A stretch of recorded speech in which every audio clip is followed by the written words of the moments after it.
nous aurons ce matin une présentation d'une étude qui est la deuxième phase d'une étude commencée l'année dernière et qui va effectivement apporter des éléments plus chiffrés sur des éléments de transmission générationnelle ou d'entraide familiale. Nous vivons tous à la fois une situation de crise que vous comprenez bien en termes économiques et sociaux, et aussi une situation atypique dans l'histoire de notre société en termes d'âge, en termes de présence, de concomitance dans certaines familles de 4 générations. Et c'est quelque chose qui est tout à fait atypique et assez peu, on n'a pas de référence sur ce sujet-là. Alors il y a un chiffre fort, hein, je vous ai dit qu'il y en avait beaucoup dans cette enquête, qui concerne cette fois l'inquiétude générale des Français. Hein, vous allez nous le montrer. Oui, tout à fait. C'est un chiffre, j'allais dire, record. On a plus de 80% des personnes, des Français qui déclarent avoir peur vis-à-vis de leur avenir. Et donc, quel que soit leur âge, on a même un tiers d'entre eux qui se sentent vraiment préoccupés par leur avenir. C'est une France, en effet, inquiète. Toutes les études le confirment.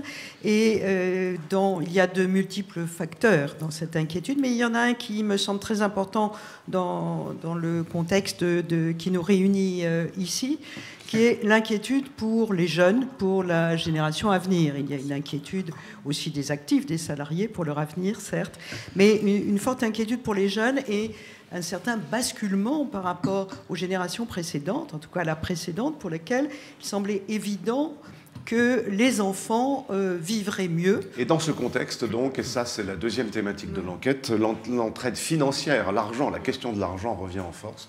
Elle est essentielle au sein même de la famille. Lorsqu'on parle d'argent et de l'entraide financière en particulier, elle apparaît comme donc, naturelle, c'est le rôle de la famille. Et d'ailleurs, on aimerait être aidé financièrement si besoin. Alors un autre chiffre fort, hein, 78% des Français ont déjà apporté une aide financière.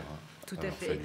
C'est vrai que dans ce contexte où l'entraide financière joue un rôle important, où on considère qu'effectivement elle est essentielle et naturelle, on a plus de 3/4 des Français qui aident leur famille de temps en temps, voire souvent, donc les différents membres de leur famille. Les Français déclarent avoir donné 1 500 € à leur famille au cours des 12 derniers mois. Et ce montant évolue en fonction du revenu. Pour les salaires inférieurs à 1 500 €, 930 € d'aide annuelle, c'est beaucoup. Ah oui, tout à fait. On est de l'ordre de 10% du revenu, quoi. C'est quelque chose de considérable. Ce qui aurait tendance à dire d'abord qu'il y a un vrai besoin, parce que j'imagine que les gens ne donnent pas parce qu'il n'y a pas de demande ou d'attente. Et deuxièmement, ça veut dire qu'il y a une forme d'espérance aussi, puisqu'on est tout à fait satisfait de voir que les gens donnent. Il y a un vrai problème à la fois d'anticipation de dépenses à venir et un problème tout simplement de soutien de génération et au sein des familles. C'est ce que l'on est en train de montrer. C'est à la fois une bonne et une mauvaise nouvelle. Oui, absolument. Autre thématique importante de cette enquête, Kinari, la perte d'autonomie. On voit que de manière générale, les Français ont certaines réticences à parler de certains sujets, et notamment la dépendance qui, jugée, on va dire, relativement tabou aujourd'hui, qu'on essaye d'éviter. La dépendance des parents et des grands-parents, c'est la grande inquiétude des Français. Oui, tout à fait. La dépendance est une préoccupation pour près de 2/3 d'entre eux, loin devant la maladie ou l'invalidité d'autres membres de leur famille. Alors, autre chiffre qui n'arrive, moins d'un Français sur 4 a préparé financièrement sa perte d'autonomie. On prépare aujourd'hui très peu cette perte d'autonomie, que ce soit pour ses parents ou pour la sienne. Alors, et le principal moyen financier, c'est bien sûr l'épargne avec le sacro-saint livret. Tout à fait. Clairement, donc l'épargne arrive en tête, loin devant donc, des contrats de prévoyance ou d'assurance dépendance. Le fait qu'il y ait un tiers, et notamment un tiers de confiance, qui puisse en parler en dédramatisant les choses, c'est quelque chose que nous on fait au quotidien. Et ça explique d'ailleurs le succès de notre produit spécifique qu'on a lancé il y a un peu plus d'1 an, qui justement permet de parler de ce sujet de manière sereine en anticipation, et puis qui s'adresse aussi à 2 cibles, qui s'adresse soit à la personne qui est peut-être en situation potentielle de perte d'autonomie, soit la personne qui est en situation potentielle d'aider. Alors, toujours sur la dépendance, Kinari, les Français considèrent le maintien à domicile comme moins cher que tout autre établissement spécialisé ou résidence senior. Oui, tout à fait. Près de 2 tiers des Français considèrent que le maintien à domicile est effectivement moins cher. Et ce que dit la CARAC, Jean-Jacques Berthelet, c'est que le maintien à domicile, ça se prépare aussi. Ah oui, tout à fait. C'est-à-dire qu'on n'y reste pas par hasard, en tout cas. Il y a forcément des choses à faire.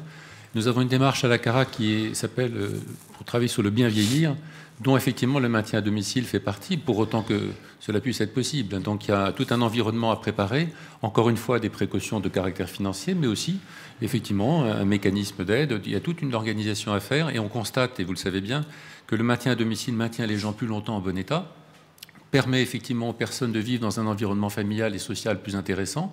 Donc c'est un bénéfice pour tout le monde. Maintenant, ça s'organise, en effet, il faut le préparer. L'avant-dernière séquence, Kinari, l'épargne, solution privilégiée pour protéger sa famille. 3 quarts des Français envisagent et privilégient l'épargne pour protéger leur famille, et notamment donc, les livrets d'épargne et l'assurance vie. Loin devant, donc effectivement, les testaments et donations qui sont à l'heure actuelle encore peu envisagés par les Français, même si on est quand même à des niveaux d'un Français sur 4.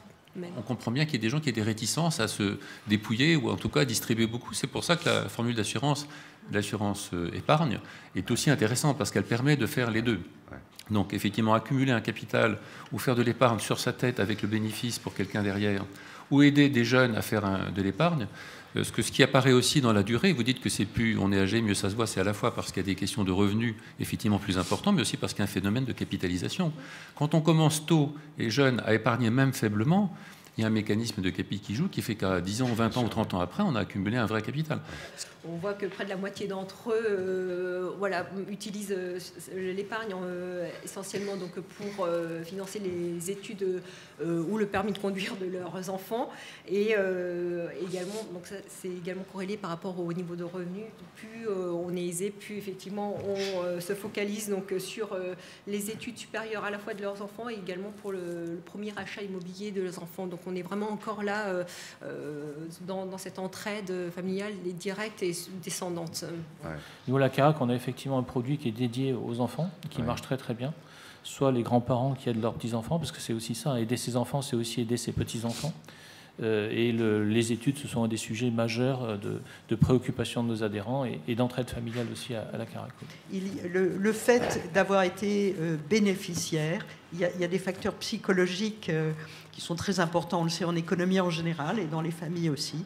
Le fait d'avoir été bénéficiaire d'aide familiale incite d'autant plus à aider ses proches. On a à la CARAC une volonté de continuer sur cette piste d'interrogation pour pouvoir progresser dans notre connaissance des attentes, des besoins de nos adhérents, puisque c'est un petit peu comme ça qu'on peut trouver des réponses les plus adaptées à leurs attentes. Et nous allons continuer dans cette voie-là.